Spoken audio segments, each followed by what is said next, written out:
ভিডিঅ'লৈ আপোনালোকক অন্য এটা ভিডিঅ'ৰ সৈতে স্বাগত জনালোঁ। প্লিজ আপোনালোকে চাব কেনেকুৱা লাগে আৰু পাৰে যদি এনেকৈ বনাই খায় আপোনালোকে বনাই খাবচোন। আজি মই বনাম কঁঠাল বা কঁঠালৰ মুচি।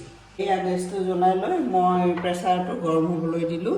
ইয়াত মই লৈছোঁ 4টা পিঁয়াজ, এটা আলু, তেজপাত 4খিলা সৰু, এয়া ল'লোঁ মই জলকীয়া, এয়া আদা নহৰুৰ পেষ্ট আৰু এয়া হৈছে এটা সৰু কঁঠালৰ মুচি। লগতে ইয়াতে দিম মই যিখিনি মছলা দিম আপোনালোকক কৈ গৈ থাকিম। এয়া মই মিঠাতেল দিলোঁ। ইয়াৰ পিছত এয়া সৰু চামুচেৰে এচামুচ পাঁচফোৰণ। ইয়াৰ পাছত মই দিম এয়া সৰু সৰু 4খিলা তেজপাত মাজত মোহাৰি টুকুৰা কৰি দিওঁ। তাৰপিছত দিলোঁ জলকীয়া, পিঁয়াজ,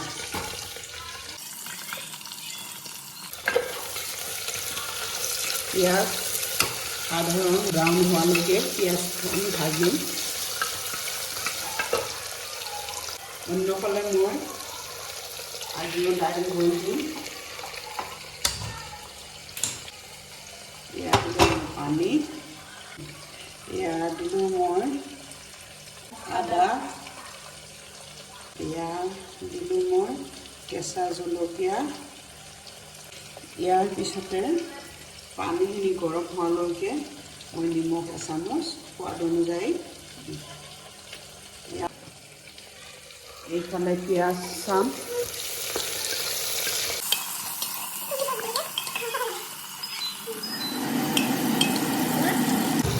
পিঁয়াজ অকণমান ৰঙচুৱা হোৱালৈকে মই পিঁয়াজখন ভাজিম।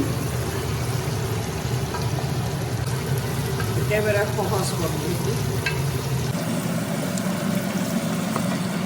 পিঁয়াজখিনি অকণমান ৰঙচুৱা হ'ল। পিঁয়াজখিনি ৰঙচুৱা হোৱাৰ পিছত কিছুমানে এয়া কঁঠাল অকণমান সিজাই লয়, কিন্তু মই সিজাই নলওঁ। অকণমান কাটি মেলি ইয়াৰ মানে টচটো ওলাই যাবলৈ তিয়াই ৰাখিছিলোঁ, এতিয়া ধুই মেলি ৰাখিছোঁ। এনেকৈয়ে মই ভাজি ল'ম।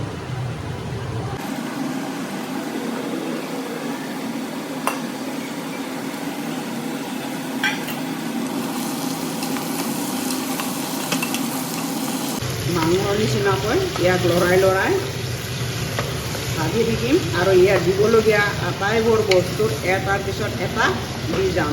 এয়া মই প্ৰথমতে দিম সোৱাদ অনুযায়ী নিমখ দিলোঁ।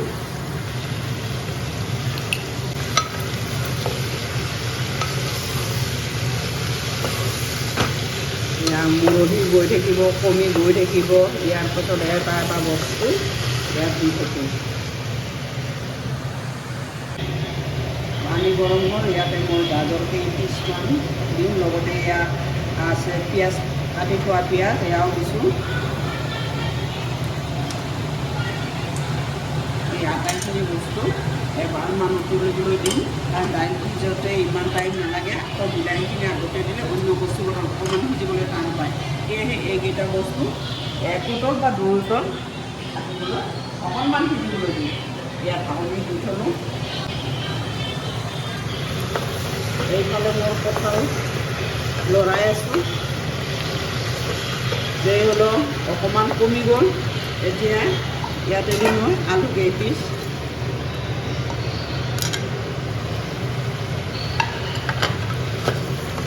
আকৌ লৰাম।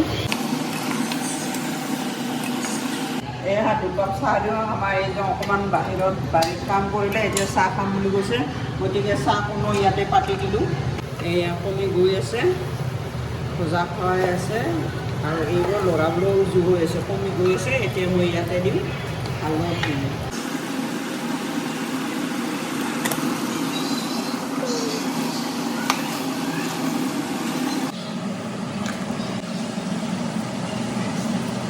এইবাৰ আকৌ লাৰিম।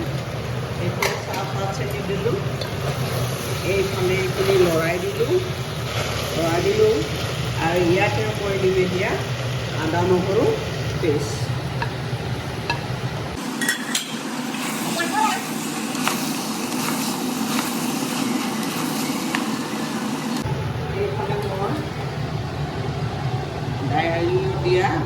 বইল দাইলত দিয়া বস্তুখিনি অকণমান সিজিছে, ভালকৈ উতলিছে। এতিয়া মই ইয়াত দাইল দিম।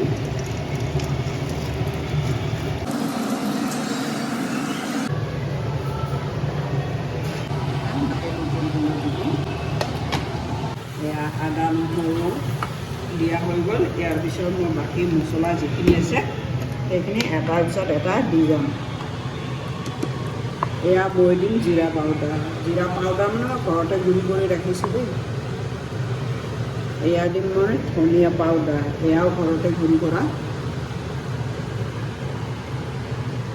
তাৰপিছত এয়া কাশ্মীৰী ৰেড চিলি পাউডাৰ।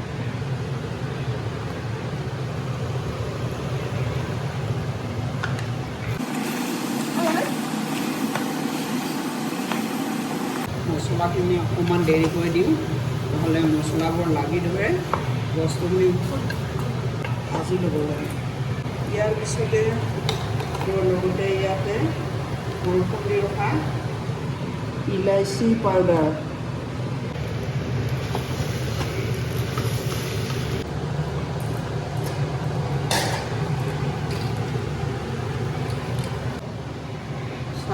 চাহত এয়া মই গাখীৰ দিওঁ। গাখীৰ বৰ ডাঠ চামনি পৰে।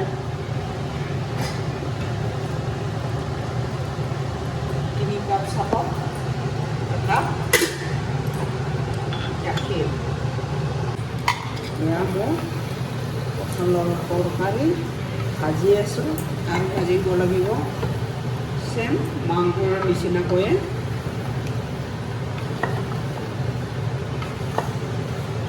মই বেছি গোটেই গৰম মছলাখিনি ভাজি থকা অৱস্থাতে দিওঁ। গৰম মছলাৰ কেঁচা গোন্ধটো মোৰ ভাল নালাগে, সেয়েহে গৰম মছলা ভজা খালেই মই বেছি ভাল পাওঁ। এয়া গৰম মছলা এয়া আধা চামুচ দি দিলোঁ। মাংসৰ সৈতে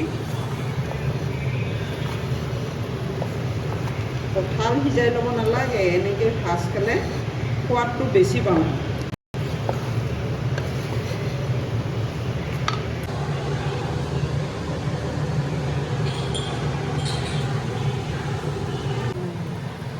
এয়া গোটেইখিনি বস্তু ভজাও হ'ল। এয়া সুন্দৰ ৰঙো ধৰিলে আৰু অকণমান লৰাই ইয়াত পানী দিম।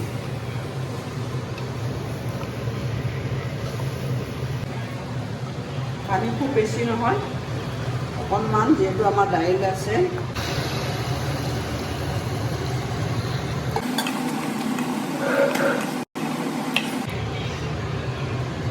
এয়া 2 কাপ 1/2 কাপমান জোখৰ পানী, বেছি পানী নিদিওঁ। এয়া হৈ গ'ল। ইয়াতে মই এতিয়া খুলি লগাই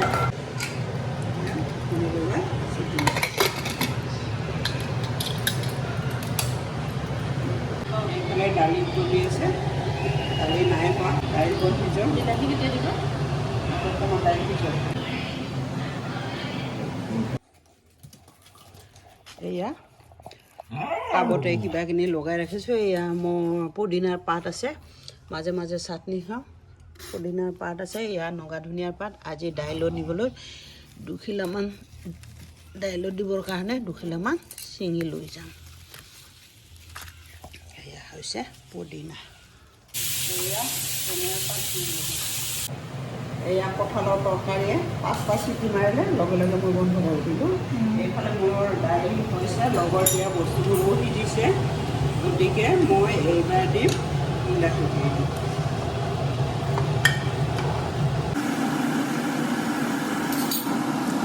এতিয়াও দালি নাই হোৱা, গতিকে ঢাকনি দি থলোঁ। এয়া দালি দিবলৈ নগা ধনিয়াৰ পাত কাটিলোঁ।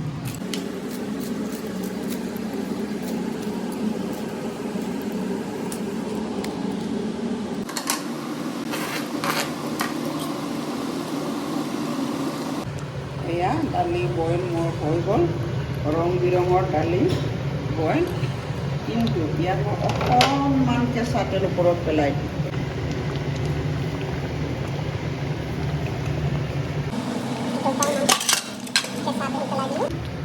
আকৌ উতল খাবলৈ দিম।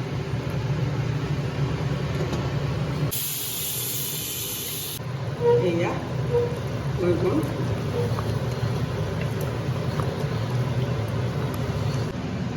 অতি চিম্পুল। আপোনালোকে এনেধৰণে খাই চাবচোন কেনেকুৱা লাগে।